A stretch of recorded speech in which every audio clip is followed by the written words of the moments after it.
Please rise for the national anthem.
Thank you, everyone. Please be seated.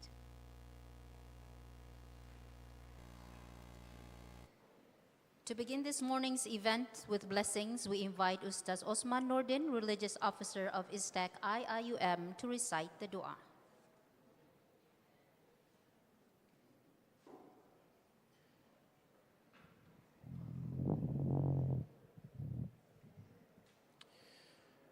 أعوذ بالله من الشيطان الرجيم بسم الله الرحمن الرحيم الحمد لله رب العالمين والصلاة والسلام على أشرف الأنبياء والمرسلين وعلى آله وصحبه أجمعين اللهم إنا نسألك فواتح الخير وخواتمه وجوامعه وأوله وظاهره وباطنه والدرجات العلى من الجنة آمين اللهم إنا نسألك خير المسألة وخير الدعاء وخير النجاح وخير العمل وخير الثواب وخير الحياة وخير الممات.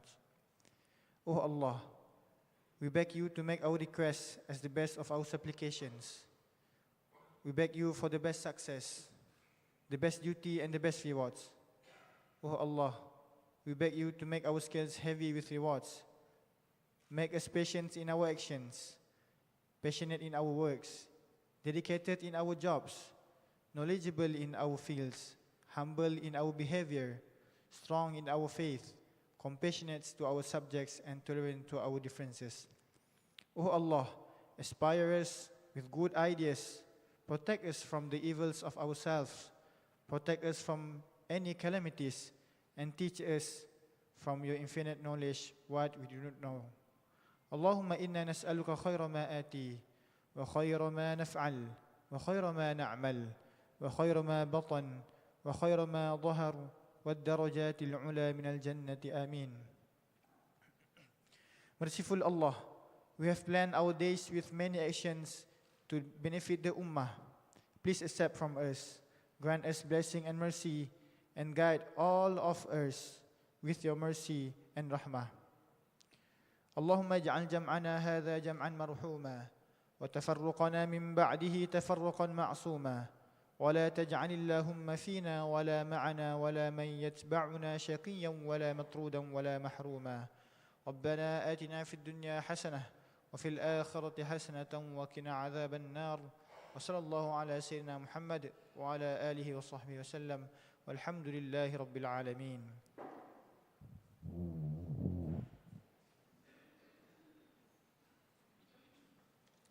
Amin Ya Rabbal Alameen. Thank you, Ustaz Osman Nordin. To officially begin our program, it is my pleasure to invite Professor Dato Abdul Aziz Birgud, Dean of ISTAC IIUM, to deliver his welcoming speech.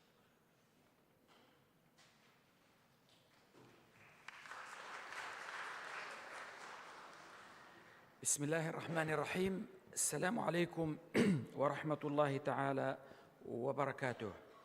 Dr. Professor Dr. Noor Inayah Binti Yaqub, CEO and Vice Chancellor, International College University, UCMI, and Adjunct Professor, ISTAC IIUM. Puan Zahira Binti Abdul Rahman, Member of the Board of Directors, International College University, UCMI, Professor Emeritus Dato Dr. Azizan Baharuddin, Senior Distinguished Fellow and former Director of the Center for Civilizational Dialogue, University of Malaya, Professor Stewart Cowley, Academic Director, Oxford Program for Islamic Studies, Top Management of International College University, UCMI, distinguished academics, respected guests, and students of ISTAC IIUM and UCMI. First of all, let me welcome you all to this great hall of ISTAC IIUM. It's really a great honor to have with us Prof. Dato Inayah Binti Yaqub to be one of the presenters of our ISTAC Distinguished Scholar Lecture. It's really an honor to have all the professors and doctors, postgraduate student and participant at this lecture today. For your information, this is the number, I think, 14 of the distinguished lecture under the International Institute of Islamic Thought and Civilization, in which we invited great scholars to present their findings, their ideas, their visions, and their works here. Also at ISTAC here, we had few series. One of them is ISTAC World Professorial Lecture, in which we have invited in the last 2 years around 32 great scholars and professors, including our Professor Dato Hazizan, and she presented a great lecture in this hall. Brothers and sisters, today's lecture has a very good, very important, because it comes in a context where we are facing a lot of issues related to artificial intelligence and the use of technology today, and also the moral and ethical challenges, as Professor Dato Inayah will explain to us. In fact, we consider Professor Dato Inayah as among the few experts, not in Malaysia, in the Islamic world and the world when it comes to deal with AI from law and ethical moral perspective. That's why this lecture today is very important, and for your information, it's also in the YouTube channel of ISTAC, and many people are following also this lecture here today. I would like to say many things about Prof. Dato Inayah, but because of the time, I would like just to say that ISTAC IIUM is very proud to appoint her as an adjunct professor in this institute here today. And for your information, she is the first adjunct professor to be appointed at ISTAC.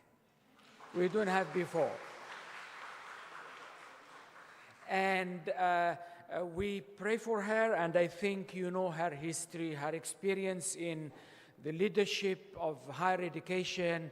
She just came from Infrastructure University. That's also another testimony of her abilities to transform universities. And this morning told me that your college soon will be becoming a full university with her own and your team work and support. I would like to mention also the presence of some of our great scholars at ISTAC here. Our humble great professor, Jasir Auda. He is always not in front, but he is present with you all here. His wife is here, our doctor. She will be the moderator for this session, inshallah. I would like to thank Dr. Ain and the ISTAC team for all this great preparation.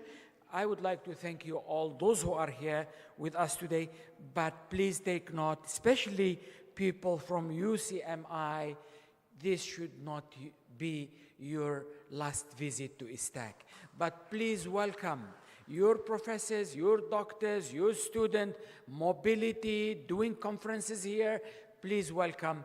We are ready to collaborate with your side. May God bless you all. Assalamu alaikum wa rahmatullahi ta'ala wa barakatuh.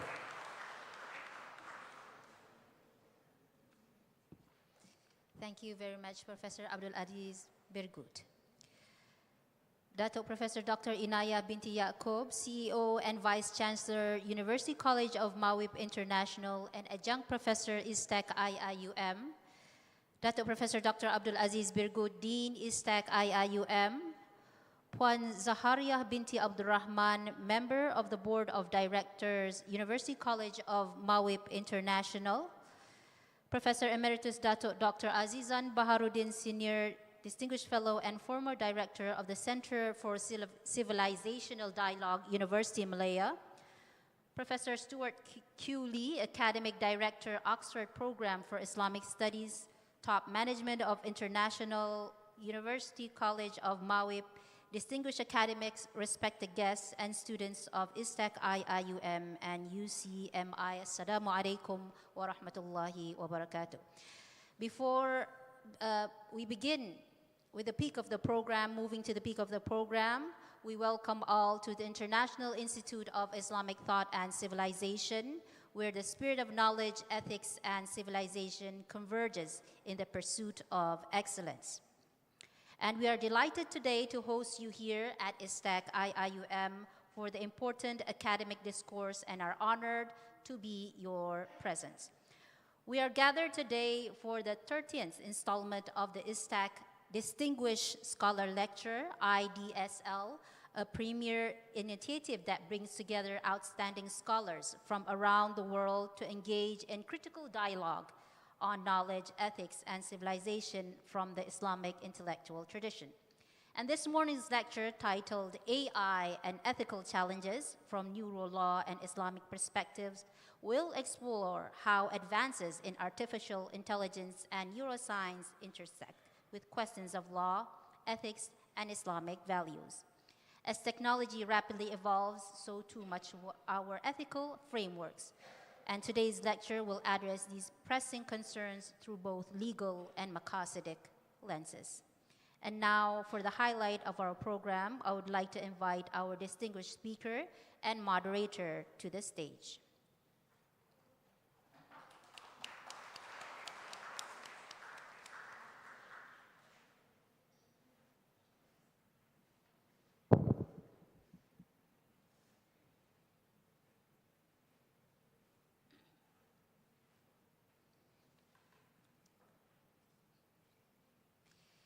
Allow me to briefly introduce our moderator. Professor Dr. Basma Abdul Ghaffar is a distinguished scholar whose work bridges classical Islamic thought and contemporary global policy. She currently serves as Vice President of Policy and Governance at the Maqasid Institute, USA, and as a research fellow at the Center for Islam in the Contemporary World at Shenandoah University. With a career spanning nearly three decades, Dr. Basma has held impactful roles across academia, government, and civil society. She has designed and contributed to graduate and professional training programs around the world. Her published works cover a wide range of timely topics, including Quranic morality, Muslims in plural societies, Islamic public policy, and global innovation. Known for her deep reflection on the Quran and Sunnah and their relevance to contemporary life, she brings both intellectual rigor and spiritual insights to our discourse today. With that, I now hand the floor to Professor Dr. Basma Abdul Ghaffar to begin the session.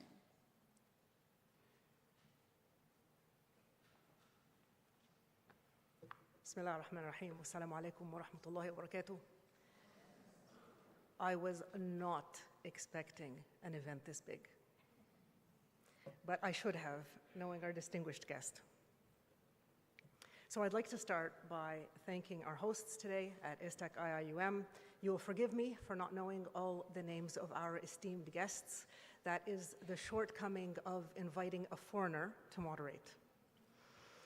Welcome to the 13th Distinguished Scholar Lecture, AI and Ethical Challenges from Neuro Law and Islamic Perspectives.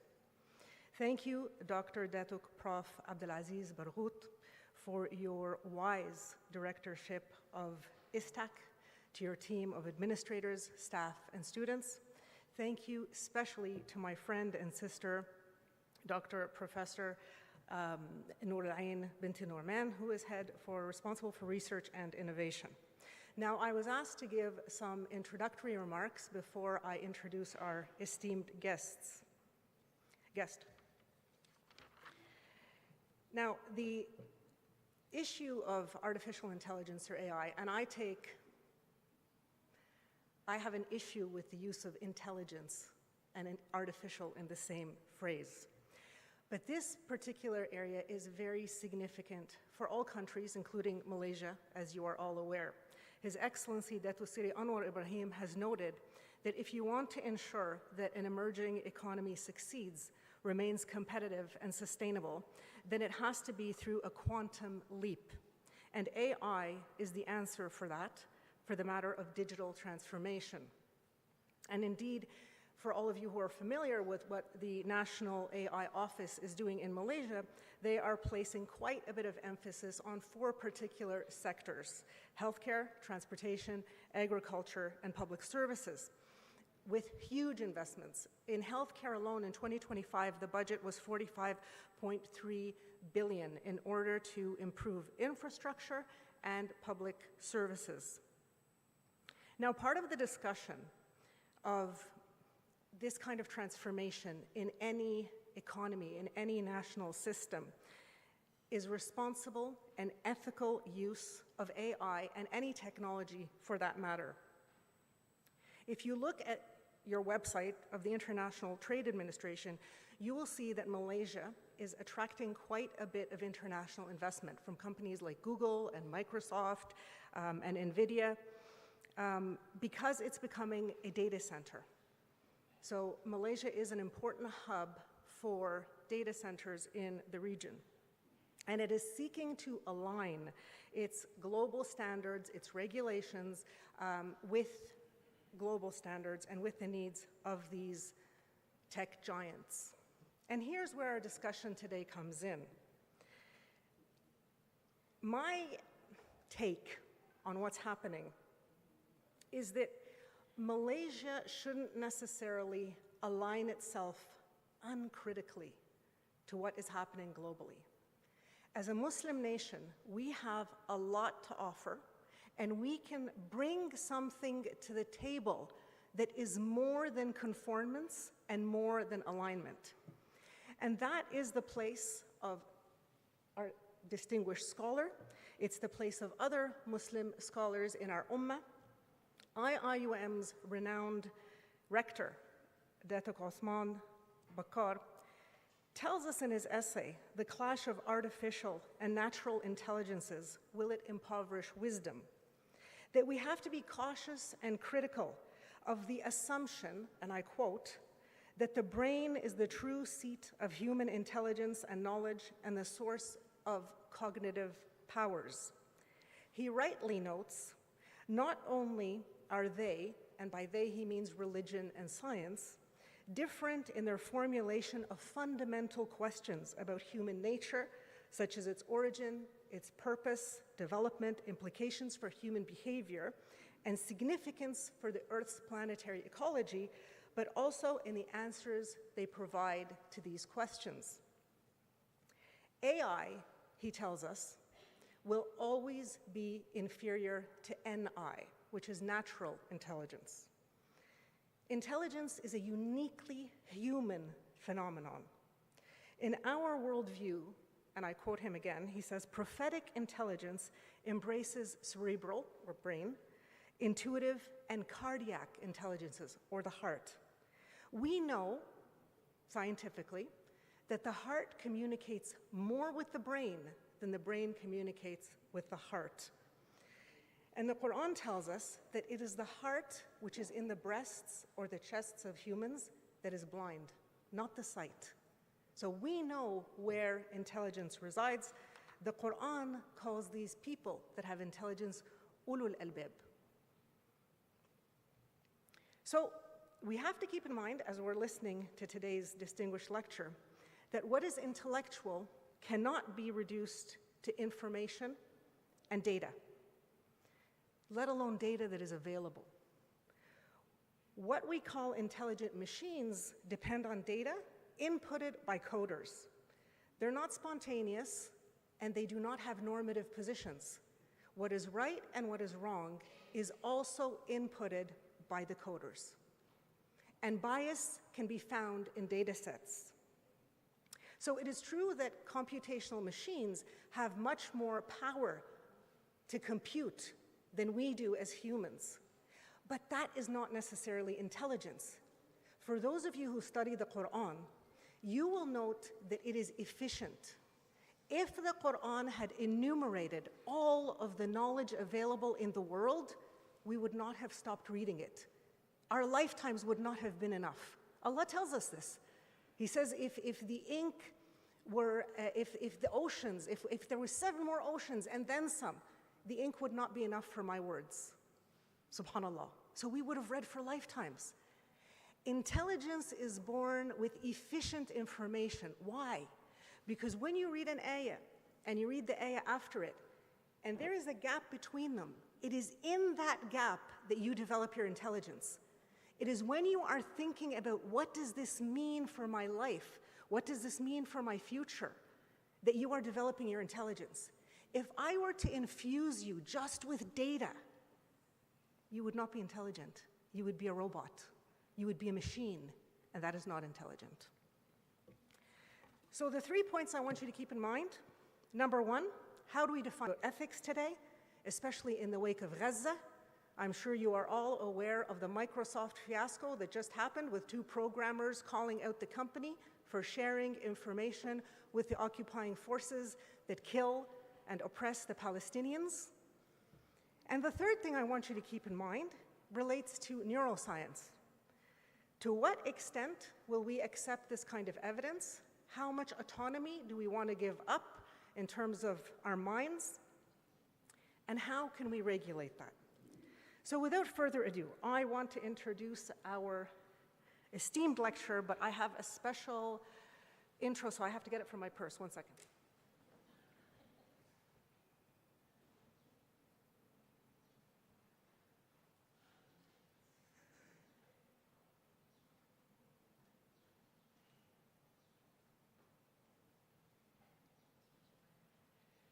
I'm sorry, this is very important. If we were to actually spend the proper amount of time introducing our distinguished scholar, she would not have time for her lecture.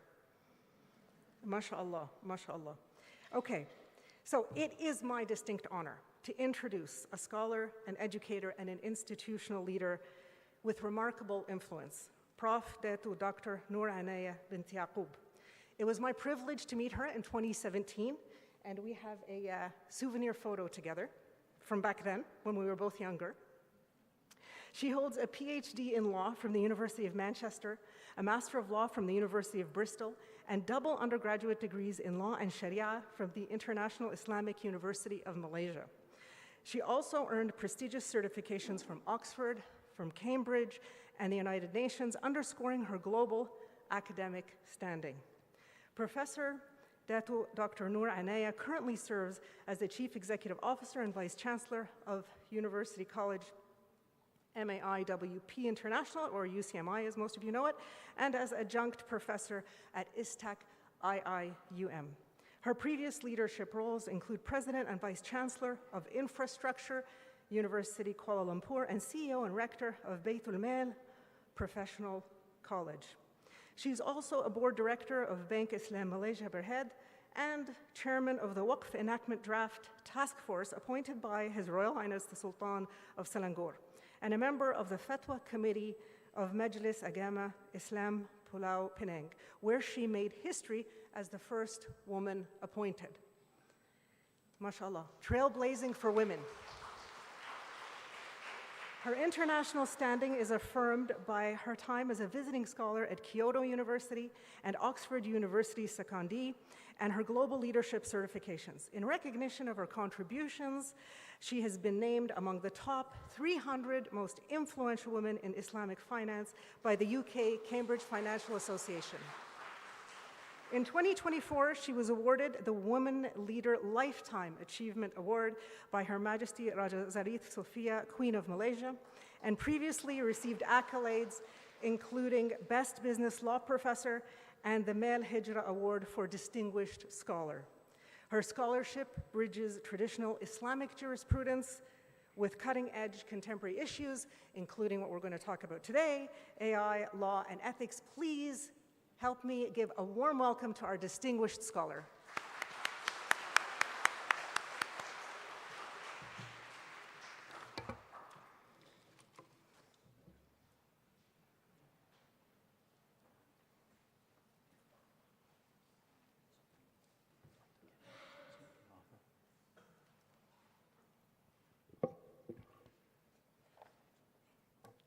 Thank you, Prof. Basma, for a very beautiful introduction. Before I start, I would like to start by وَمَا أُوتِيتُ مِنَ الْعِلْمِ إِلَّا قَلِيلٌ. I want to apologize upfront whatever shortcomings during my presentation.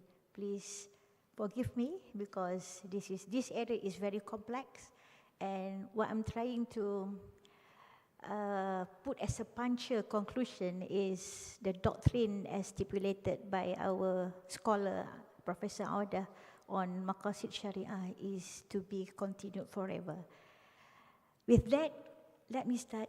First of all distinguished audience, all Murabbun, Dato Professor Abdul Aziz, Murabbi, who always guided me what to do, what ought not to be done. So I'm really pleased to accept the appointment of Professor Chang in ISTAC. And of course, next to him is also my Murabbiat. Am I sah? Murabbi.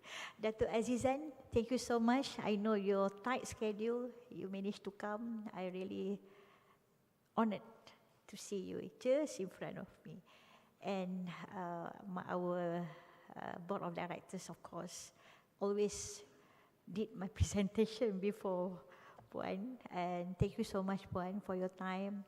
All the pengurusan, management of UCMI, and also the distinguished academics, respected guests, and students of ISTAC IUM. Well, A'udzubillahi minasyaitonirrajim. Bismillahirrahmanirrahim. Alhamdulillahi Rabbil Alamin, wassalatu wassalamu ala ashrafil anbiya'i wa mursalin, wa ala alihi wa sahbihi ajma'in. Rabbi shrah li sadri wa yassir li amri, wahlul uqdatam min lisani yafqahu qawli. And I forgot to mention, there's online scholar from University of Oxford, Professor Dr. Stewart, who is also with us. Welcome, Dr. Stewart. Thank you for joining. Well, I seek permission from all.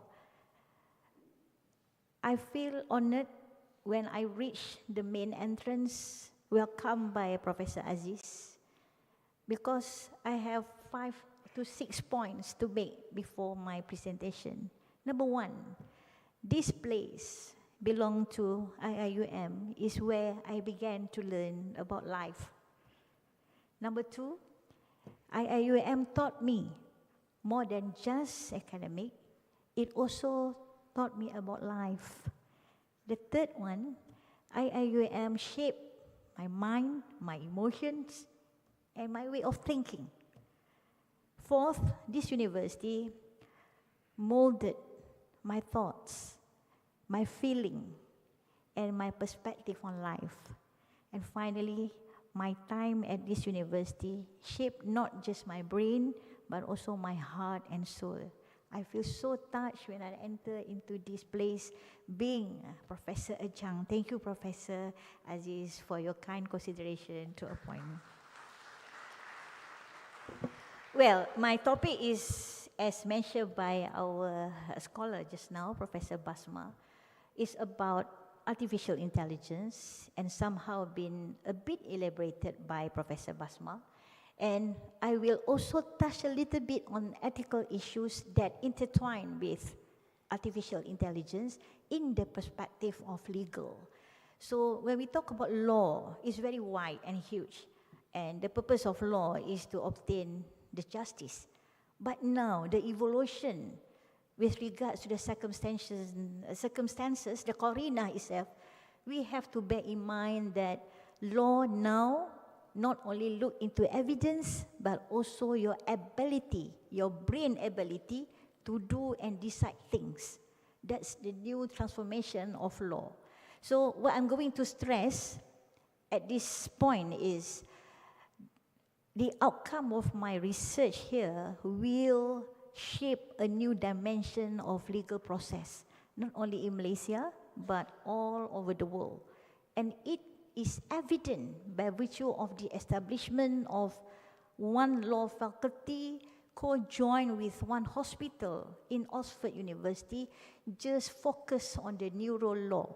Why? Because we want to see the criminal who always do things with or without the intention to do so, somehow we neglect the part of the brain ability. So I'm very pleased here, Professor Aziz, and also distinguished audience. In this hall now, we also have medical doctors like Professor Professor Azizi, and the rest, the pharmacists. So correct me if I somehow wrongly spell out or mention or or pronounce the terminology belongs to your field. Now, second, can I have next slide, please? Right. Before this, perhaps I assume, Professor Aziz, we have so many distinguished lectures in this hall. Perhaps I'm from legal perspective, but I'm going to penetrate our brain from perspective of law. It's very motivational kind of new findings, but this is what I'm going to show to the world, that the brain ability matters when we want to give justice, when people seek justice before the court. Before this is somehow neglected about the ability from the brain. So let us see here how our brain function in order to understand how neural law give us remedy when we want to argue that the decision that we make because of our vulnerability perspective somehow impact. So before this, court only look at the evidence. Court find the witness. But now, the new finding is that we have to look into the functions of the brain when we want to categorize so-called category of person are vulnerable. Now, if we see from this slide, we have somehow quite few of functions, 5 functions, in order to make our sharp brain, to ensure that our brain are so sharp. So I want to summarize it. If you see somehow the aging factor have effect on how our brain function. And also the anatomy of the brain somehow by Lillahi Ta'ala Al-Aziz, it varies from one space to another space.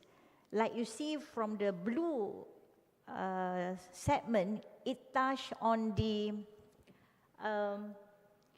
cerebral cortex that begins, because I hope I can see the laptop before me. Sorry, I have to turn back. This cortical thinning leads to reduced memory. Okay, one is to reduce memory, the other one is to show that to a certain extent, if we follow our friends sitting and eating and drinking some Nescafes with a crowd place, we cannot focus. That is also an impact kind of a function of the brain. The third one is the emotion regulation varies. The fourth one is our memory shrink from time to time, especially when we are above 30 years old. Next to it is chemical communication, where this enable the communication between our nerve cell and also the cognitive function. And finally, what I would like to share is at around 30 years old, your brain begins to shrink at different rates and in different regions. So the decrease in size ramps up a little by the time you reach 60 years old. Okay? And on top is, as the hard drive of our bodies, the brain's processing speed begins to decline around 30 years old. So this is very important for us to start understanding what I'm going to say about the neuro law. This field belong to Dato' Azizan, you're a scientist. This field does not belong to me. But now I have to study that because law seeks to identify the ability of the brain function from the legal perspective in order to justify whether that criminal, for example, or that person who did wrongdoings is actually without intention or with and without intention, but the results doing the detrimental to others. Okay? So the third slide is the connotation of undue influence. So after we understood the brain function, we must also understand how these brain functions really matters according to the law. Number one, in our Malaysian statutory regulations, we have Contract Act. Very simple Contract Act, originated from British colony, and it is very much peri-material, very similar to Indian contract law. In particular, Section 16 talk about how we can say and justify to the court that whatever decision that we took is not voluntarily.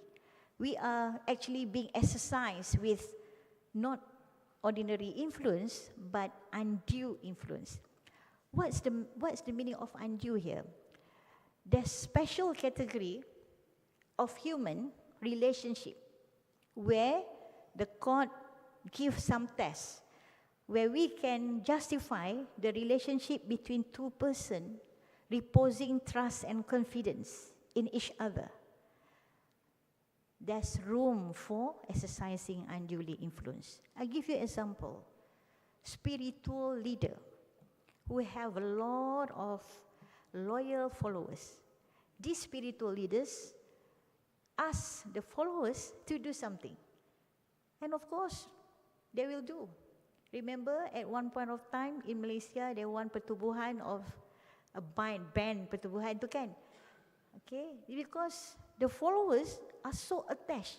They are so reposing trust. They are so reposing confidence in the spiritual leader. So they follow everything without knowing that is actually illegal or contradicting what you cannot do. That is one example. Even though we cannot find evidence, but the law presumes there's always presumption of unduly influenced by the spiritual leader. So back to our brain just now. We have 5 functions. We are professor. We have PhD. We have been working in industry for more than 30 years. Why we still follow? That sounds weird, right? You have knowledge, but to a certain extent, you are unduly influenced. So from legal perspective, we have a connotation reposing trust and confidence. This is very much dangerous. Another example is between husband and wife. 400 years ago, in England and UK, I mean United Kingdom as a whole, court, House of Lords over there only mentioned about only wife potential of being unduly influenced by the husband because of the status of the woman at that particular time. But now, the evolution, the transformation,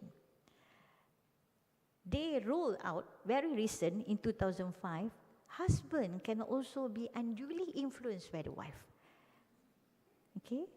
even though the separation of marriage happened, still, because especially for Muslim marriage, the ties, the kafala still there. Sometimes the divorcee still cannot do anything because of the ties after divorce, about the inheritance whatsoever. So the husband now can always fight in the court that he is being unduly influenced by the wife. That is English law and acceptable in Malaysia, and nobody challenged that. Okay, so that goes back to my first statement about neuro law. How come you are actually being given a mandate by your religion, by your faith, yeah, to look after? Kullukum ra'in wa kullukum mas'udun an ra'iyati. But still, that's from Islamic point of view. But still, if you go to the conventional court, you cannot fight based on this kafalah, because law says you are bankrupt because you are being unduly influenced. So this goes back to the neuro law. You are still young. You are almost 40. But why? Why? Is your brain weak? No, you are not 70, you are not 80, you are not even 80. You're still 40. That goes back to the brain ability. And this is neuro law. The law governs the neuro, the nerve of the brain, making you cannot decide proper. So this is very interesting, and it will change the shape of the society. That is why I bring this topic, Professor Aziz, to ISTAC, because it affects the al-hadar. Okay, how it affects, we can see from this slide. Undue influence can always happen in a vulnerable category. Number 2, authority, imposing something we have to follow to the certain extent. Now we see people are so wise, challenging the government whatsoever, because they think they now utilize properly about the brain and following the injunction of Allah and Rasulullah sallallahu alaihi wasallam. Number 3, objectionable actions by the influencer, who is actually controlling behavior or initiating changes in the victim's property, especially our mother, our father, who are elders. When someone is taking care of the elders, the presumption is that who is really taking care of the old mother and father always be considered as doing some injustice to the inheritance of the parents. Because you take care of your parents, you can easily influence. It was presumed in that way. And your parents cannot think carefully, cannot think voluntarily, because you are the one who taking care of them. So it's good for me to have the perspective of neuro law, because we can examine the true consent given by the vulnerable person, whether it's a genuine, is by way of unduly influence, by way of coercion, fine. If you have assault on physical, if you don't do, we kill. That's simple. But this case is presumed undue influence, as contradict to actual undue influence. Okay? Next slide. I have mentioned about this, plus another one, doctor and patient. That's why sometimes being a patient, so desperate, when we recovered, we realize that we lost one finger. Then we realize, how come? How come at that time we give consent? Maybe from perspective of medical association, you have points to say, because you want to save your life. So there will be more room to rebut on this, so that you can say you are being unduly influenced by a doctor. Okay? So these categories are so vulnerable. In such cases, the onus of proof rests with the person in the power position. Doctor have to prove that your consent to allow us to cut your finger is given voluntarily. We don't exercise any presumption of undue influence. Another category added to this list is bank and customer.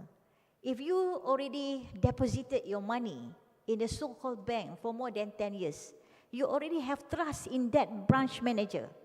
Whatever investment you were asked to participate, you will participate. In the end of the day, you lost the money. Can you sue the bank? The answer, based on neuro law, we have to check whether your ability to give consent that your 100,000 being participated as a shares are questionable. Before this, we based on the signatories. Now, ability to think whether you are really have to do that. Okay? Next slide.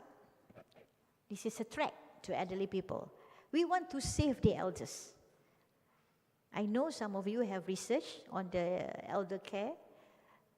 We want to save because there's another statistic showing the increase of the numbers of the elders around the globe. For example, this slide, very crucial for us so that we can agree together that neuro law is very important to be penetrated from both perspective of law and Sharia, because percentage of population aged 60 years and older increase. For example, 40% East and Northeast Asia. More than 20, between 20 to 40%, ranging from Southwest Asia, Southeast Asia, North and Central Asia. Positive side is, we know if Allah granted us lifespan longer, always put in your heart, we live to give. Professor Aziz, my motto in my university, the tagline is live to give. You come, you wake up, you just, what I can contribute to the place. So here, when the number increase, shows that we have to really taking care of this elders group who are so vulnerable. So before this, elders are neglected to a certain extent on their ability to decide to dispose of properties, to consent to the medication. But now we want to preserve the hadarah comprised of millions after this on elders. Okay, next. And this is on artificial intelligence because I want to relate, and we understood what is AI all about, but I want to simplify AI. Before this, I'm quite certain that I understood correctly, but after I received some leadership training in Oxford recently, I little bit shift my understanding to make some assumption that AI in particular is about data. It's about data. And we have to really champion in compiling all the data so that we are no longer become end user. We must be the innovator. We must have creative initiative to drive what's the best for Muslim Ummah. All right, so I skip this one. The next slide, please. Then we talk about the ethical issues. From law perspective, whatever data that we use up there, especially the ChatGPT, must be scrutinized and examined. Ja'akum binaba'in. Ja'akum fasiqud binaba'in fatabayyanu. Okay? If, with due respect, sekiranya datang apa-apa perkhabaran dari orang-orang yang fasik, fatabayyanu. We have to, yes, cannot accept that as it is. So that's why haram if we do the surat layang, haram if we do the fitnah without knowing anything. This is maqasid, this is Quran. Okay, so another point is about security, cyber security. That's why I have to exempt myself from the social media for my personal things because I know law sees things from there. Maybe because I have advantage of understanding what's the legal cybersecurity issues. That's why I'm not that prone to this social media. And I would like to advise that is actually one of the AI that has been compiled since ages to understand the pattern of the human so that they can commercialize all the technological products to conquer the world. And our role as Khalifah is to preserve the maqasid, the faith, whatever we understood from the injunction of Allah and also the teachings from the Prophet Muhammad sallallahu alaihi wasallam must be preserved, and we are the one as Khalifah making that role as the important role in our life. Okay, so next slide is on the most recent by our central bank, 2025 by April. In the proposal document, this is to show that vulnerable categories now, even though we are so hugely bombarded by AI, but still, the proposal document by Bank Negara talk about vulnerable categories. They make this as a policy. So all banks in Malaysia have to see this in order to ensure that they give fair treatment to all kinds of customers.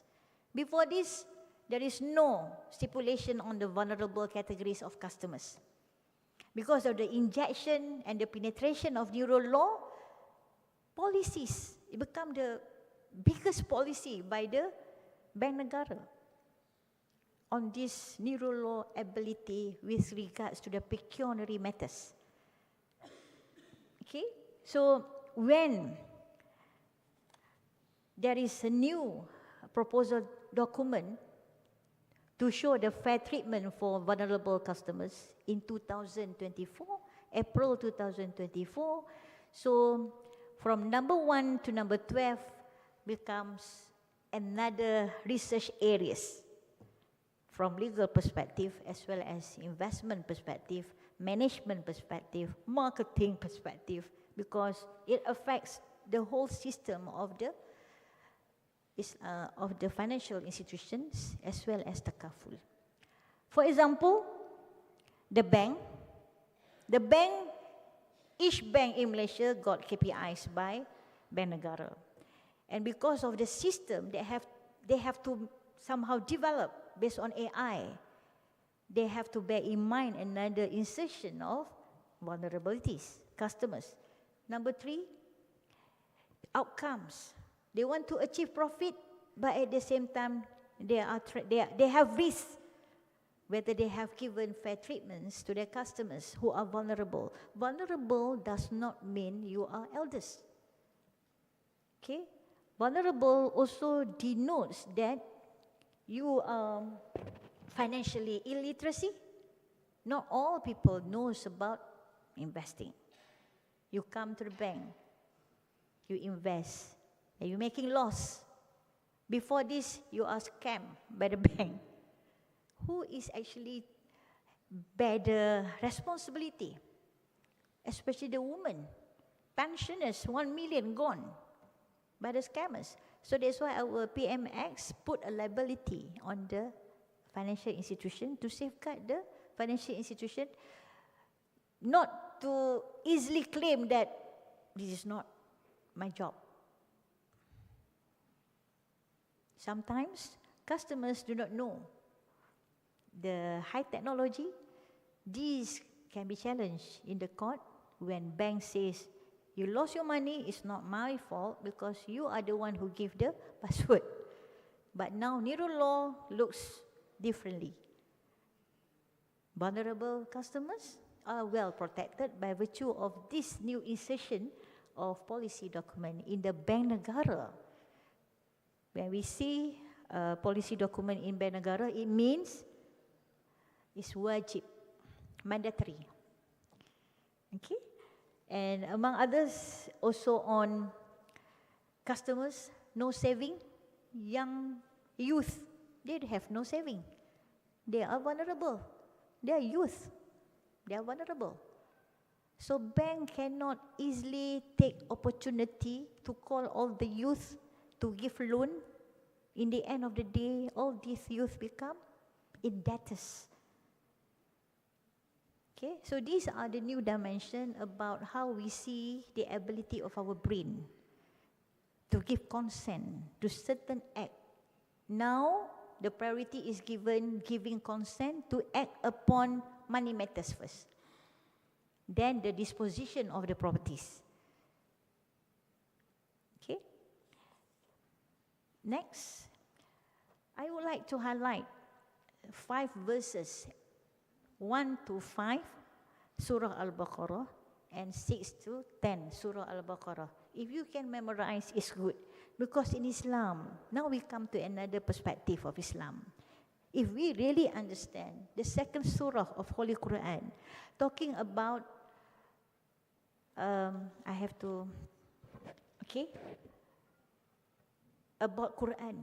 ذَلِكَ الْكِتَابُ لَا رَيْبَ فِيهِ هُدًى لِلْمُتَّقِينَ الَّذِينَ يُؤْمِنُونَ بِالْغَيْبِ وَيُقِيمُونَ الصَّلَاةَ وَمِمَّا رَزَقْنَاهُمْ يُنْفِقُونَ وَالَّذِينَ يُؤْمِنُونَ بِمَا أُنزِلَ إِلَيْكَ وَمَا أُنزِلَ مِنْ قَبْلِكَ وَبِالْآخِرَةِ هُمْ يُوقِنُونَ أُولَئِكَ عَلَى هُدًى مِنْ رَبِّهِمْ وَأُولَئِكَ هُمُ الْمُفْلِحُونَ. Means, you start reading Al-Baqarah, verses 1 to 5. We have to be in this pair of hamba, al-abid, al-abd. And what about next slide? Next slide, please. Okay, from ayah 6 to 10 is about contradicting the first 5 verses. Muslihun, muttaqun, now is someone who do not believe in whatever stipulated in our injunction.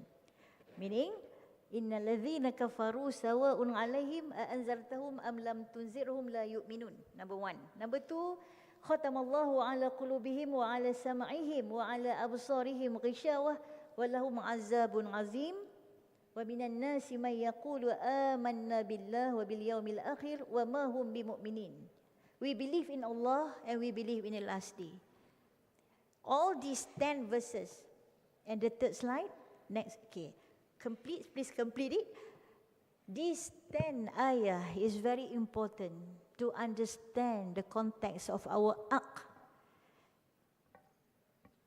If we have this misalim, our aqd is also good and do all the noble characteristics.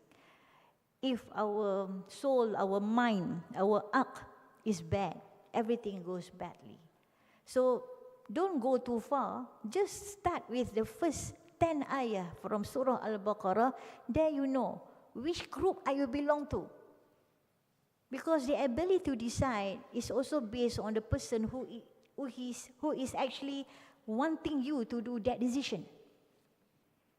If you fall between the ayah 6 to 10, you want to exercise first undue influence. Number 2, you want to exercise misrepresentation. Number 3, you want to exercise wrongful facts. Because you don't believe. You don't care.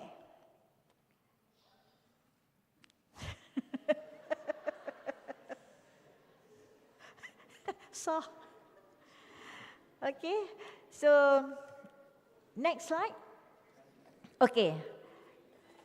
Because of the 10 ayah, now we come to the crux of the Islamic perspective. That's why we have the objective of Sharia about maqasid Sharia. So we know about maqasid Sharia, but we don't actually practice it.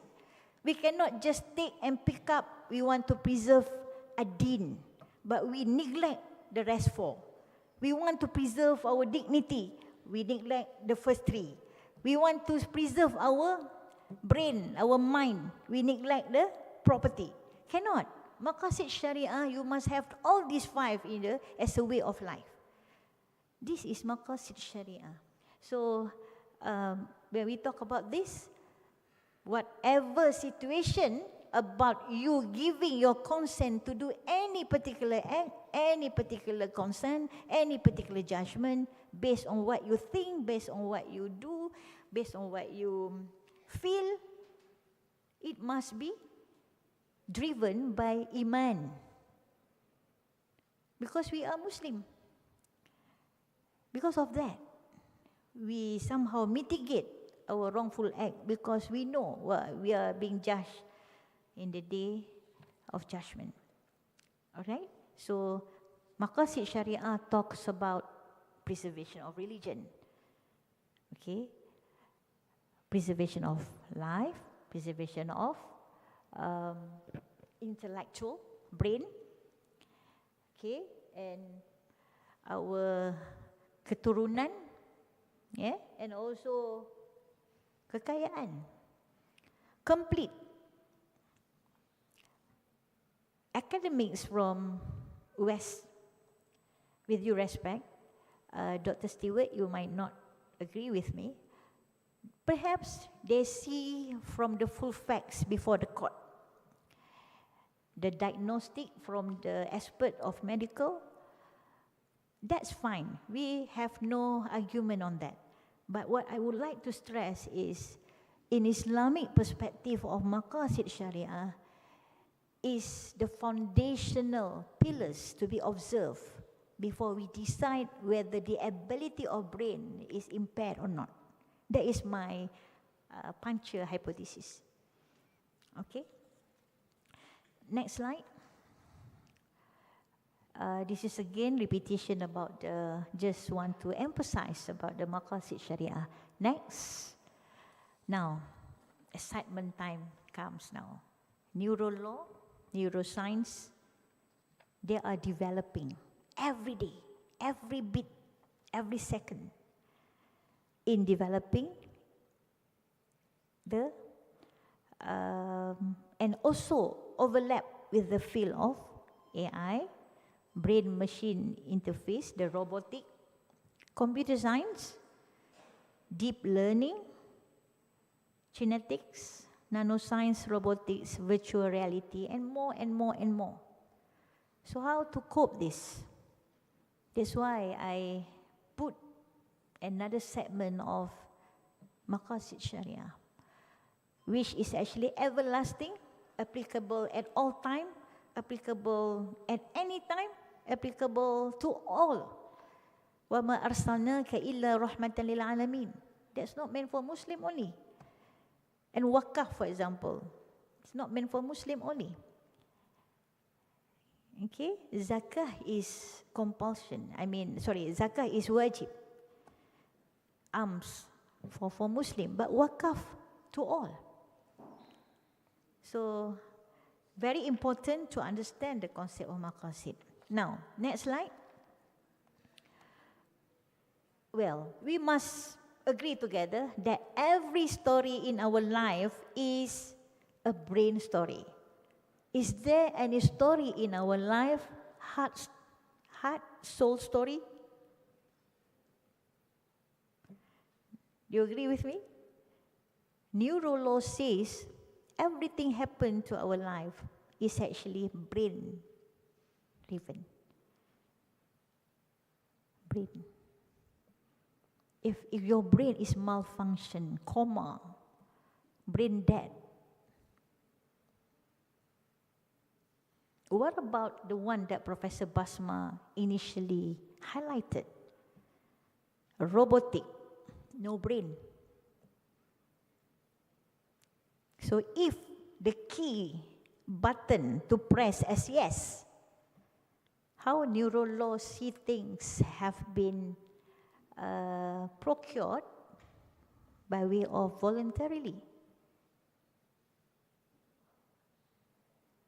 So brain science is everywhere, including the court now. So this is to make us spark us. We really appreciate about the AI. Please don't forget the nature of human being.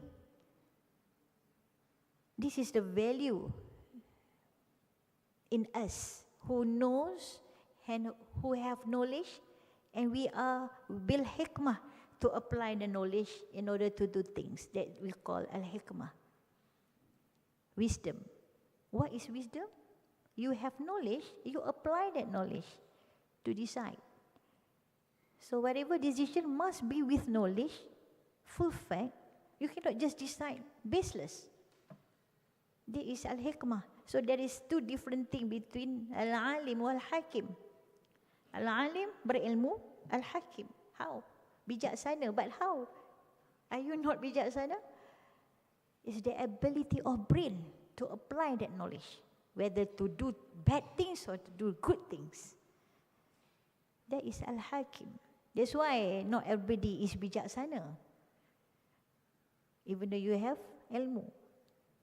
This is what I always share with my friends. Okay, next. I give one example, very simple. What are the legal implications of early detection of elevated risk for Alzheimer's disease? Again, neuro law.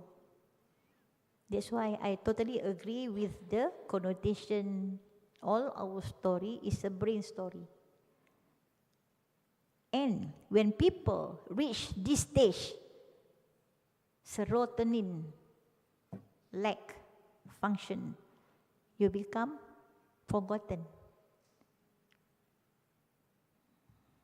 When you forget, you do things at that particular frame. And the decision happened to be detrimenting to you. Not only you, but the whole community. This is on al-aql, the brain itself, the neural law itself. Okay, very important slide after this. Next, just to highlight your brain and music. You see from this skull, it has specific area where it is so sensitive to the music.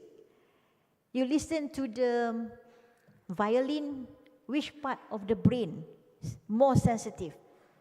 If you see the Korean kind of lingo, which part of your brain more sensitive? It is a scientific research. So I found one research from Japan who likes to watch movie faster in learning for kids. They don't read books, they don't play, but they watch TV. It happened to the findings show they are smart, quick, fast, adopt and adapt. Because there are also advertisements about music while watching, and you are actually into that movie. This is finding by Japanese long time ago. I think about 35 years back. So music, that's why we have healing process. In Karangkraf, if I'm not mistaken, Datuk Husam, he initiated one room at Karangkraf for healing. And that special room is just for reciting Quran for those who have problems in memorizing, because the person is suffering from Parkinson. So we have room for Quran, go and read or just listen, sit there. But we have to also think, what about non-Muslim who do not believe in Quran? So this is where Dato' Aziz, perhaps in ISTEC there will be one subject, new one, on hadarah driven by way of healing from all angles, starting from the brain, soul, and feelings, and minds. There are two different connotations, brain and mind. Now we have two meanings. Before this, I just understood brain is mind, different. Mind is different, brain is different, feeling is different. If ISTEC can start, we can beat the Harvard special unit on the neural law, inshallah. Okay, next slide is about the linkages about life and AI, brain, legal, and Sharia. I just want to put things easier for us to understand this special neural law. First, life begins. Infants up to adults. Then we start calling ourselves mumayyiz. In Islam, we have mumayyiz stage. But conventionally speaking, perhaps the age of majority is between 18 to 21 globally. Then after that, we are considered able to decide, able to do a decision after we reach this milestone. This is where the dispute between action and intention. You do things without intention, or you intend to do that things in law. Then we have legal perspective on development of law of undue influence. We already understood now it is recognized by the authorities of financial, which is Bernegara, on this unduly influence and neuro law indirectly. Then we have technology. These are the milestones that we have to fill in gaps. Okay, then question about brain ability after going and passing through all the stages. Very interesting, very fascinating, because the more we dig, the more we feel we are still have to learn a lot about Al-Aziz, Al-Akbar, Al-Kabir from our Almighty.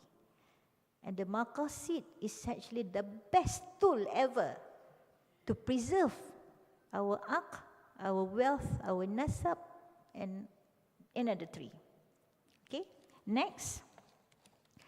I will also like to show a conglomeration of studying the law with the brain.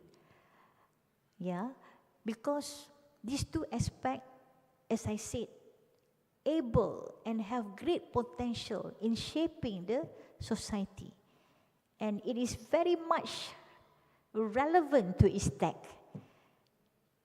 And also at other universities who have the civilization studies and centers. Among others,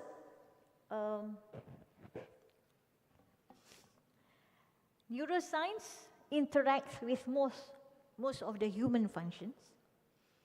Number two, neuroscientists, neurolaw. Now you have to differentiate this. Neuroscientists aim to answer questions closely connected to a person's behavior. Number three, the human brain could be described as the most complicated structure. Neuroscience generally understood to mean the scientific study of the nervous system. And neuroscience type of science affect people's behavior. And finally, neuroscience type of science is also affect the way of thinking. Now, hospitals, clinics, diagnostic experts, lawyers, doctors, neuroscience, psychologists, I forgot, counselors, sitting together now in court. Before this, court only called lawyers and witness. Now these people are being called to the court to testify your brain, the only brain ability. Okay, next. This is my second last slide, inshallah.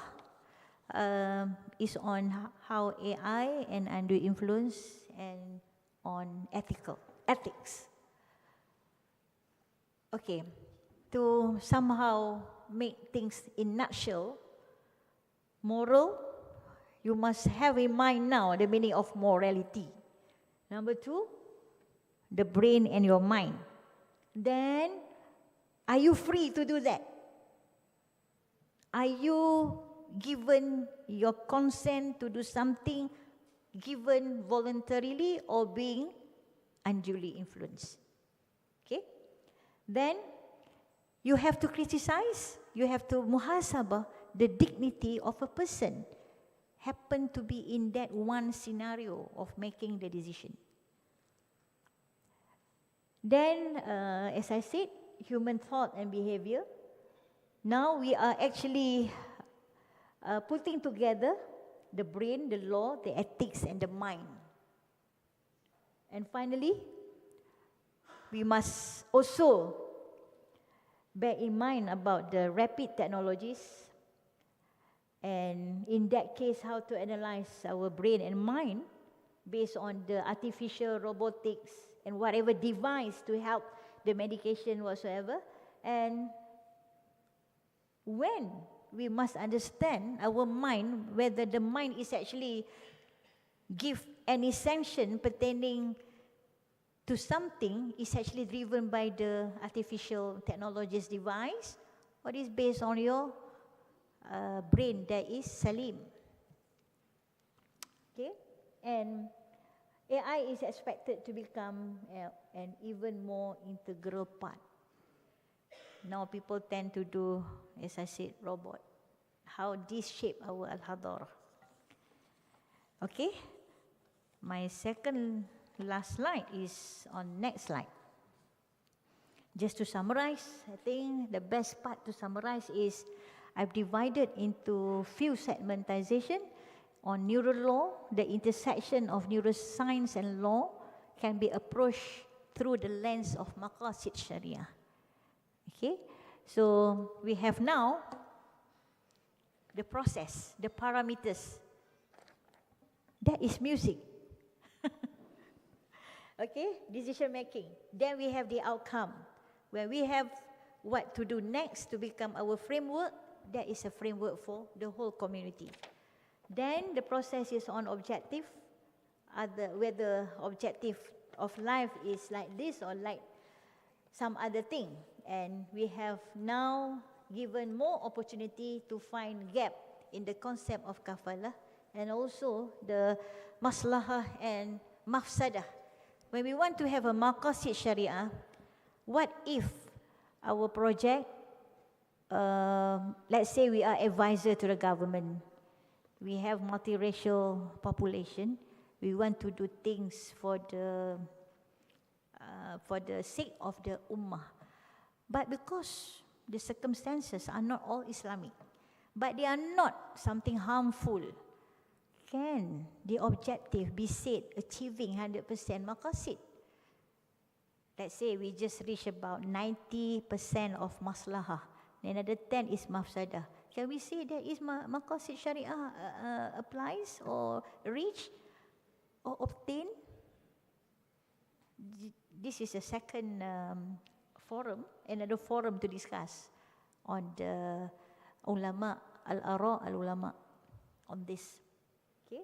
Then again, ability of brain, the minds, and legal treatment, and al-hikmah, as I said. And finally, is the justice that we are expecting is real justice. In Islam, equality is not justice. That's why we have Liz Zakari Mislu Hazil Unsayain. Lelaki can get double. Is that injustice? Not equal. Is that injustice? No. So we must understand the hikmah behind all the injunctions from Allah subhanahu wa ta'ala and from Prophet Muhammad sallallahu alaihi wasallam. So I skip the second last slide. Can we straight away go to the final slide?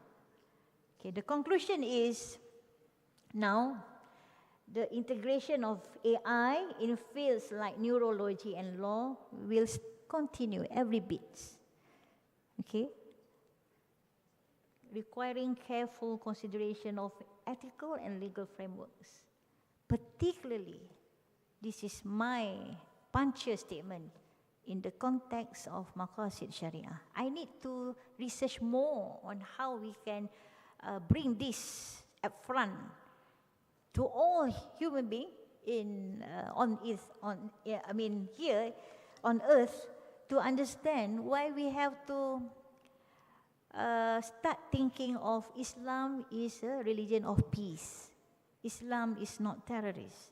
Islam is the religion that we should follow. Of course, there's no compulsion in Islam, but this is the righteous path for the sake of human being behavior. And finally, how AI can be used to enhance legal processes. We, for example, improve patient care in neurology. we have AI technologies, that's fine. The important thing is that don't ever making the robotics, making the artificial kind of device to be in the shoes of human ability, akal, jasad, ruh, soul, to do the righteous thing. With that, I end my presentation with Assalamu alaikum wa rahmatullahi ta'ala wa barakatuh.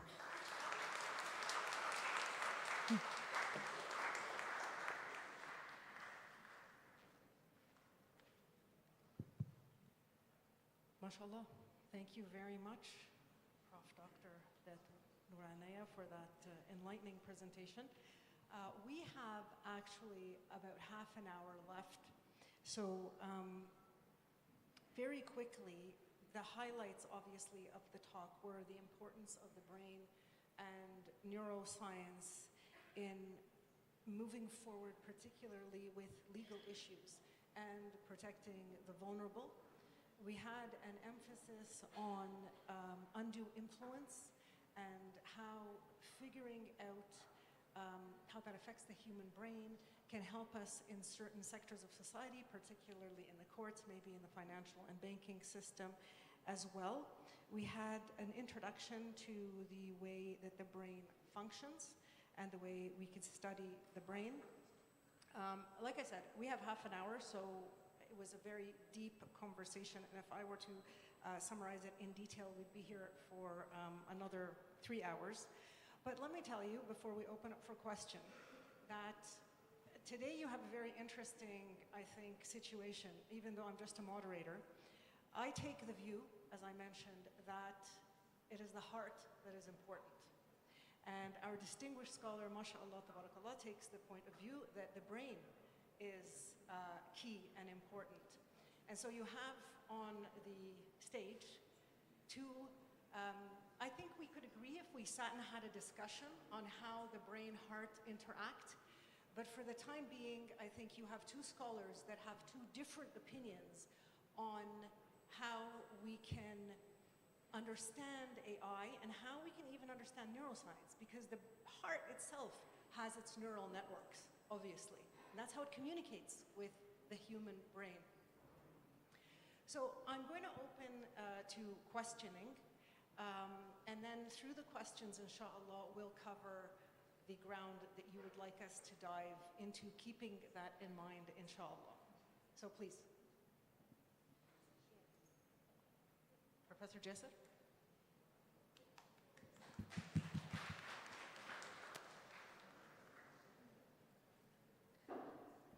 Assalamu alaikum wa rahmatullahi wa barakatuh.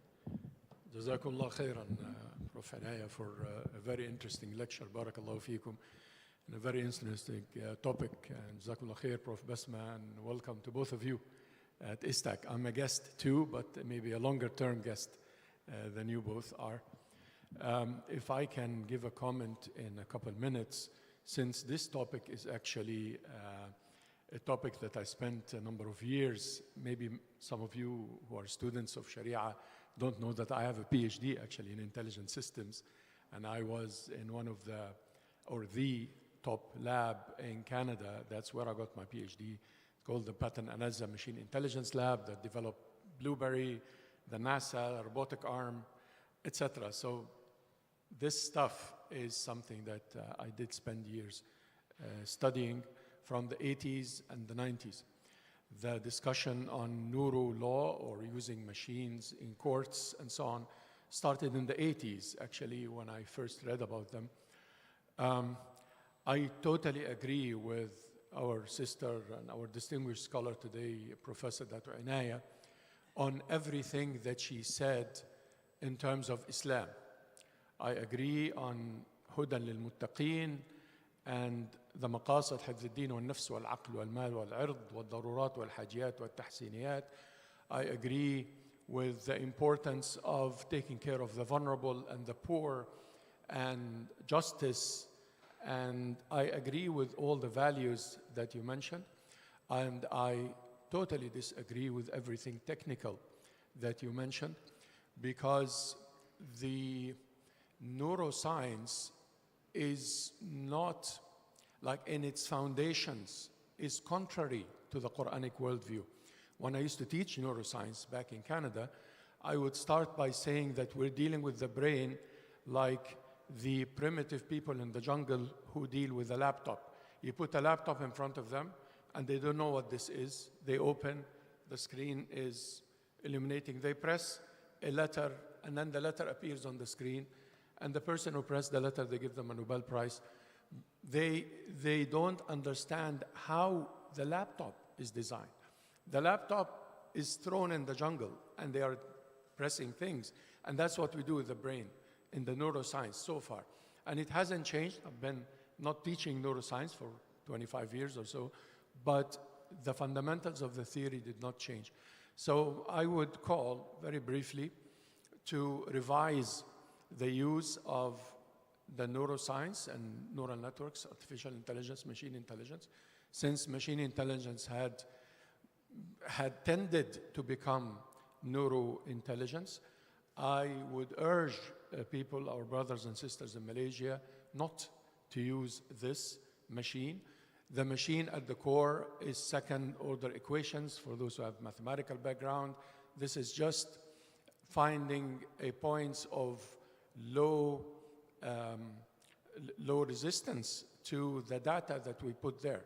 Second-order equations do not establish truth and do not establish even correctness from a mathematical point of view. And this is the heart of these machines. So from my Islamic duty as a jurist now, and from my background, I urge not to use these machines in any of these capacities. Welcome again. Barakallahu feekum. Assalamu alaikum. Doctor, do you have a comment? Do you want to take more questions?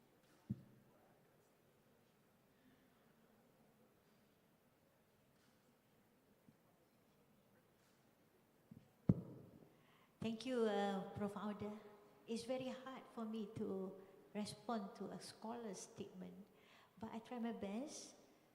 The one that I would like to highlight is on the vulnerability of a party into a transaction.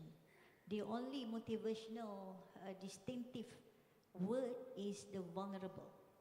I totally agree with Prof. Auda on the evolution of neural law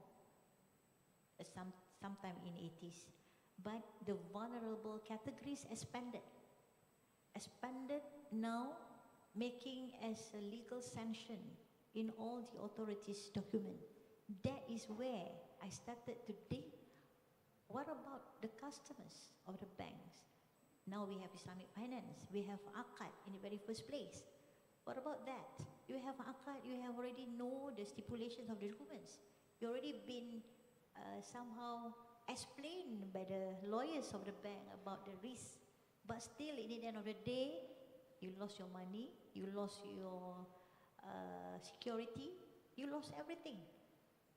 Because we want to see the vulnerable, we want to protect the vulnerable, elders, kids, who are being unduly influenced.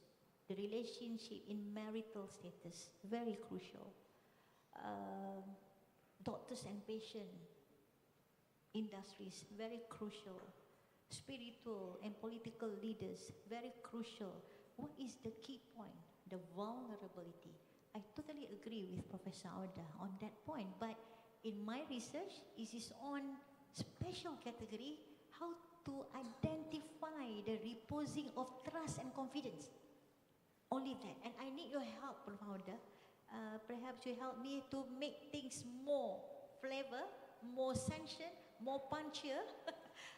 Finding how to somehow make a conclusion, you are actually reposing trust and confidence. In English court, they put one test.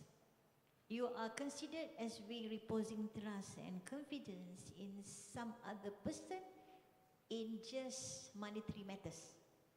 Now they extend to wills, inheritance, disposition of properties.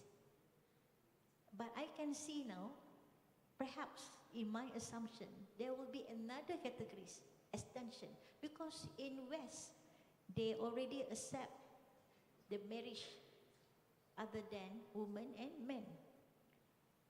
They acknowledge the heterosexual kind of heterosexual as a legal parties.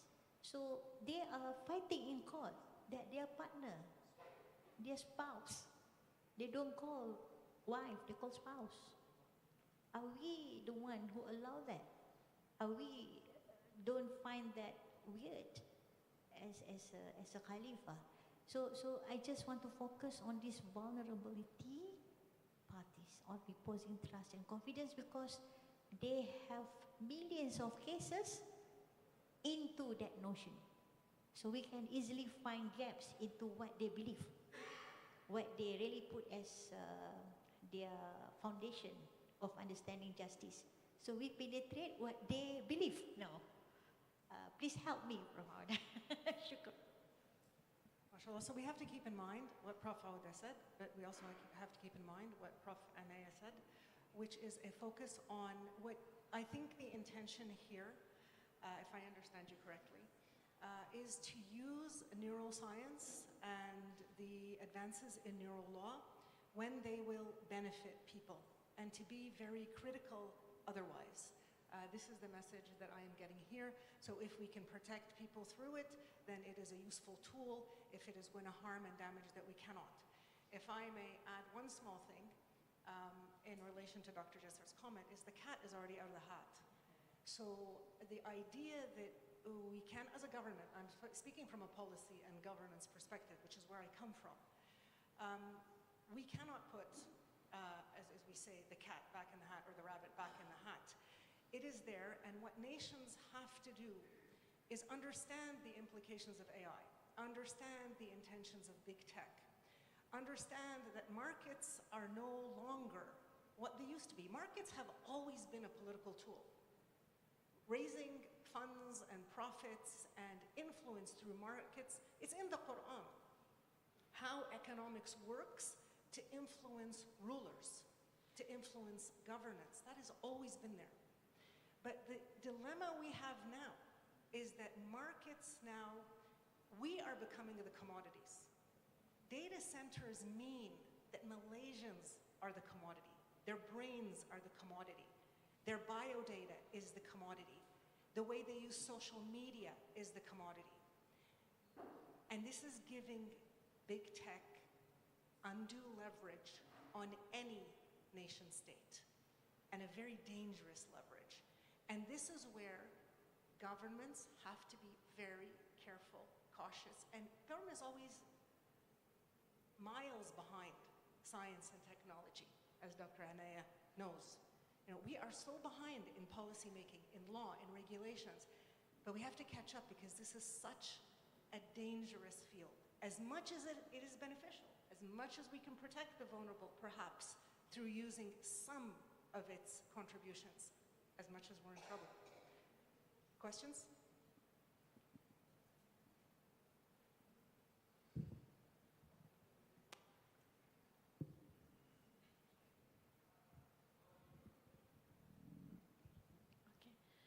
My question is, with the increase of AI generated videos that look realistic, also called deep fake, what effect can such videos have in law when parties produce evidence? In your experience, how law has dealt with such cases? Thank you.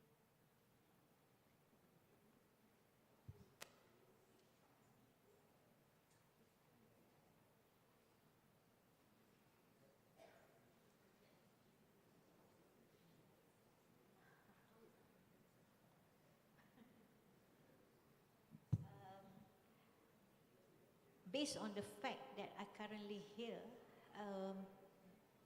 we just call witness, yeah, from legal perspective, and we must really examine the true honor of that news, the true honor of that statement is going to be on a normal process.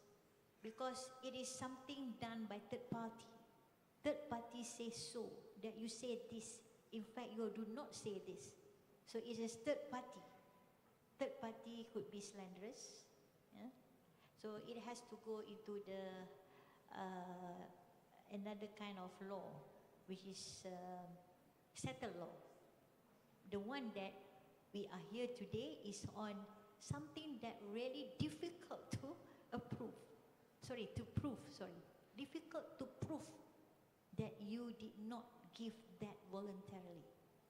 So case like you just said, you have to find evidence straight on street liability perhaps. Thank you. Keep in mind that deep fake right now is still, we could still detect it. I mean, it hasn't gotten to a point where you cannot tell the difference. And there's a strange and ironic twist to technology in that because we are surveilled, there's surveillance almost everywhere, it's becoming more and more difficult to place people where they're not, right? So we're not just there yet. Should we hedge against it? Of course. Will it be evidence in court? From an Islamic perspective, no. The Quran demands evidence, and it demands human witnesses. And I don't think we're going to get to the point, at least from the Sharia perspective, where someone can bring in a video and we will admit it into court.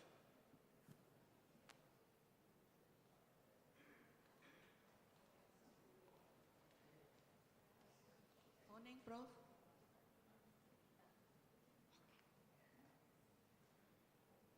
Bismillahirrahmanirrahim. Thank you very much. I swear to myself I will not disturb the majlis by not asking any questions, but the urge is just too strong. Congratulations, Alhamdulillah, Shukran Jazilan. I'm so glad I'm here. It's like a risky given by Allah to me to be here, for me to be here. The point I want to reiterate here is that scientists, especially Muslim scientists, please wake up. Please rise to the occasion. For far too long, you feel that science is above everything or is separate from everything. About 45 years ago, the Royal Professor Engku Aziz, Almarhum, started this department called Science and Technology Studies. It was originally called History and Philosophy of Science Department.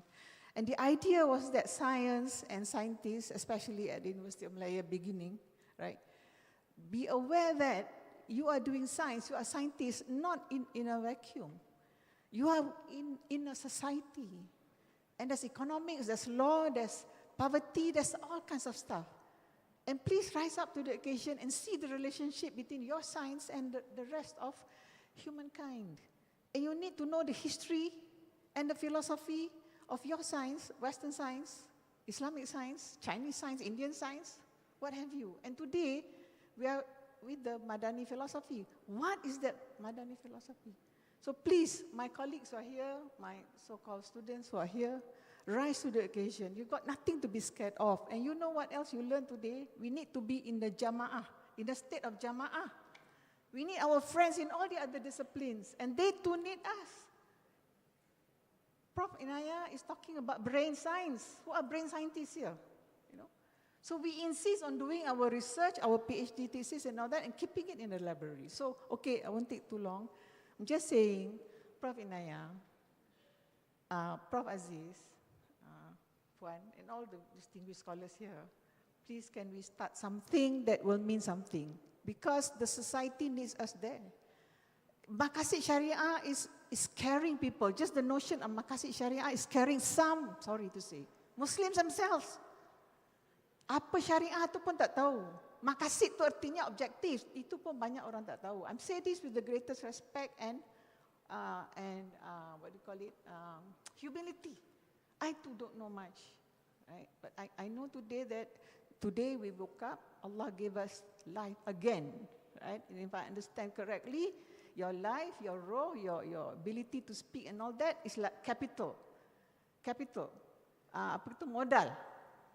At the end of the day, before you go to sleep again, it will be all accounted for. What did you do this modal? What did you use it for? So your notion of Al-Baqarah 1 to 10, back to that, I would like to support. And now here lies the difficulty. My own area of interest is science and religion. Without science, it's that much more difficult, especially for people with naughty minds and questioning minds, to see how is Allah subhanahu wa ta'ala. What is Allah? 99 names, I'm sorry, I'm not giving it. But I think you know where I'm coming from, yeah? I am just saying, please, can we today break down the barriers, break down the egos. You are wonderful, apa kata, siapanya, cerdik pandai, you want this award, that award. Please, can we make this academic kind of status ni something that is more flexible? Because outside of this room, society is waiting for these messages that you spoke of today. I resonated very much with so many things there, especially the banks. Aku tak nak cakap lah pengalaman aku kan, but they work very fast. They know how much you have, and they know, and they quickly, and within half an hour, you sign whatever. And you don't know what actually really happens, kan? So thank you very much for thank you very much to ISTAC. And I hope that after this, we will see more progress in terms of expanding this realization in our society. Okay, syukur alhamdulillah. Thank you.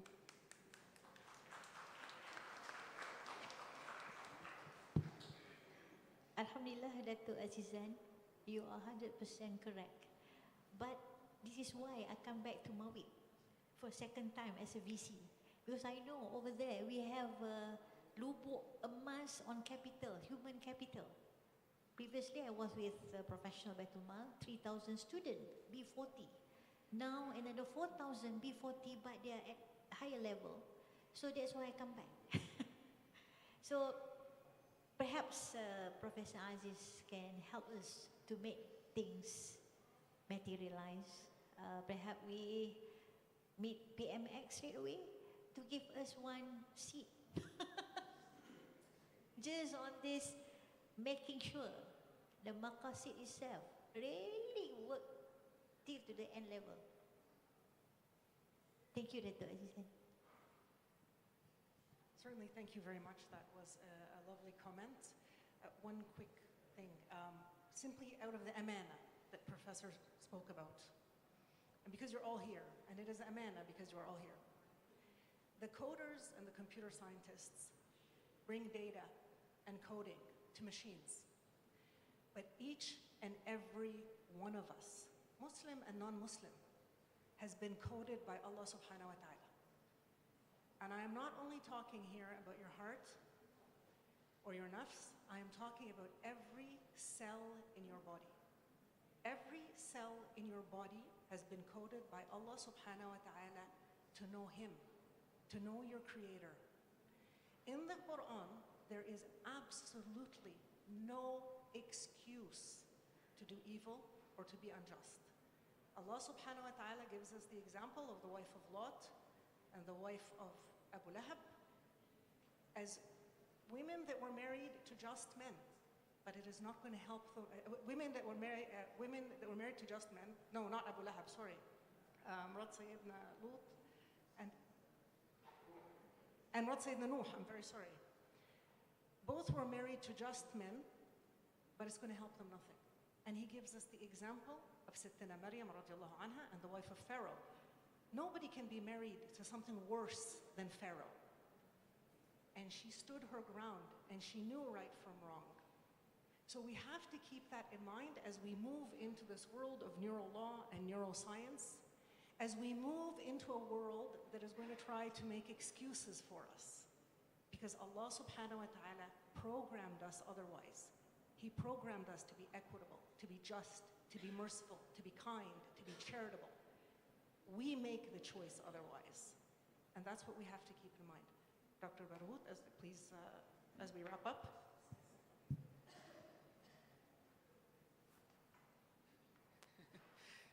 Assalamu alaikum wa rahmatullahi ta'ala wa barakatuh. Yeah, I'm not sure what to add after you heard all these giant people speaking like Prof. Jasir and all these great Prof. Azizan. But I think what we have heard today from Prof. Inayah is something I can say wonderful. And we are not used to this type of discussions where we try to combine the maqasid al-sharia, the Islamic principles, the Islamic epistemology, neuroscience, neuro-law, brain. It's a very new kind of ideas, and I think what Prof. Inayah did, and that's exactly why she is with us as a adjunct professor, to guide and lead in this area here. And what is beautiful is her framework, where we look at the human being and we try to link between mind or brain, heart, soul, spirit, maqasid. That's a new framework. I think if there is a Western scientist here, he will be looking at us different, because to him is body and mind, or body and brain. But to Prof. Inayah, the soul and heart, and the ayah of the first ayah of Al-Baqarah is in the core of her model. So that's very new, very wonderful. And I think we take it from here and we move forward, and the more we bring the Islamic perspective of the human being, the holistic human being, into science, into the academia, then we really will develop the new integrated knowledge. Other than that, all segmented, as you see in the Western model. So it's a great opportunity for ISTAC, for your university, for USIM, for Islamic universities to come and talk, as our doctors say, قُلْ هَاتُوا بُرْهَانَكُمْ إِن كُنْتُمْ صَادِقِينَ. Get your burhan. It's the Quran that says, إِنَّ السَّمْعَ وَالْبَصَرَ وَالْفُؤَادَ كُلُّ أُولَئِكَ كَانَ عَنْهُ مَسْئُولًا. That's Islam. It's the mind functioning, with the heart functioning, with the soul functioning, with the spirit functioning, with the fitra functioning, but all become scientific, prove to people. So that's, I think, what Prof. Inayah told us today. And the best thing when she put the example of vulnerable people. So moving from epistemological abstract to the real world. How do we fix this? That's, I think, the challenge that we have to take from here onward, as Prof. Azizan mentioned. Maybe we can meet with our adjunct professor in another meeting and chart a new group of scholars, multidisciplinary, interdisciplinary, and come and address these issues, inshallah. Thank you very much, Prof. Wonderful. Inshallah.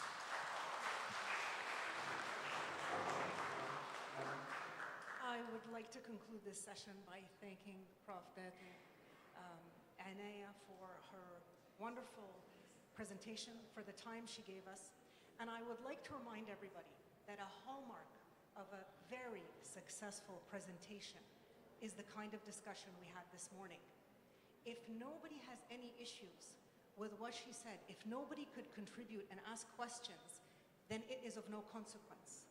But what she did was open up grounds, lay bare some of the controversies that we're going to face as we move into the future. She told us about some of the benefits of neuroscience, neuro-law, AI. She laid it down in simple terms with diagrams. And she very openly and transparently permitted all of us to give our opinions. And for that, we thank her and we honor her. Thank you very much.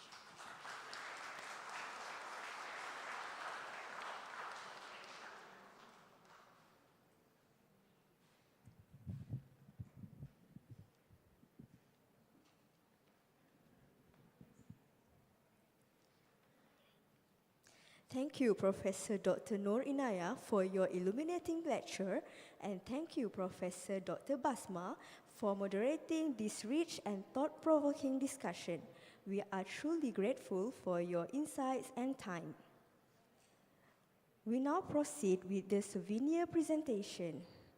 We invite Professor Datuk Dr. Abdul Aziz Bergud, Dean of ISTAC IIUM, to present a token of appreciation to our distinguished speakers and moderators.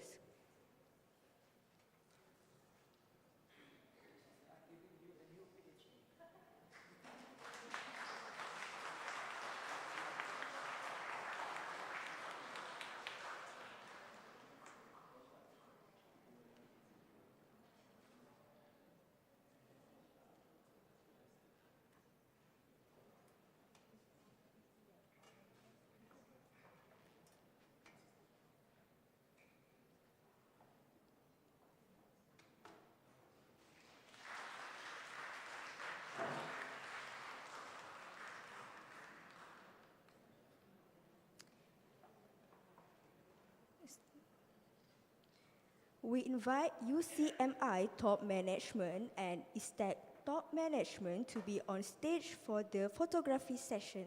Please welcome.